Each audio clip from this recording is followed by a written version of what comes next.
back to Say Live Show, and thank you so much guys for tuning in. Well guys, I'm back again with the Mzansi Soap Stories, and today talking about smoke and mirrors. Well guys, impilo ikaMpendulo bakithi angazi bafuna uyiqeda yini character yakhe laphana ke kwi-smoke and mirrors, but nje iyaphithizela kakhulu.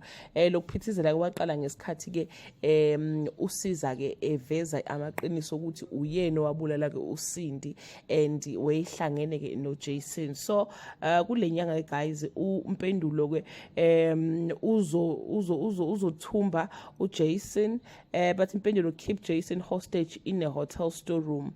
At first uMartha will think she's playing mind games Jason, but later worries when his PA nor his bodyguard can reach him, bengasakwazi ukumthola ke ishe inkundleni zokuxhumana. So uMpendulo guys ke uzobe ke phela libitha ngesibhakela ke emva kwalokho mayiphuma ke uJason laphayana uMpendulo ko will be arrested, and kuzoba nzima for abazali bakhe ukuthi ke bamkhiphe ejele ngenxa ukuthi ke uJason unamandla ke kakhulu.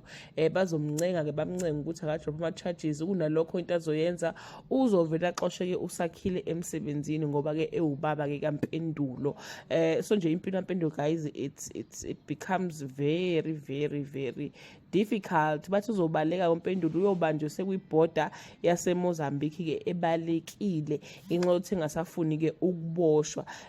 So yeah guys, it's not gonna be easy for uSakhile, it's not gonna be easy for uThandiswa because of izenzo ke zika Mpendulo. So this month it's all about uMpendulo, Thandiswa, Sakhile and Jason plus nokunye ke nje okungatheni kodwa nje guys hayi cha kushubile for uMpendulo and asazi noma uyogcina ephumile nejele. I'm not so sure ukuthi ke bafuna uyiqeda ne character yakhe, but by the look of things ngazi ukuthi nje it's going that side, iya kulelo side this, because I don't see his storyline after ukuvela kwalamaqiniso ke asavela. But yeah, anyway guys, that brings us to the end of this video. Do leave your comment below and share your opinion.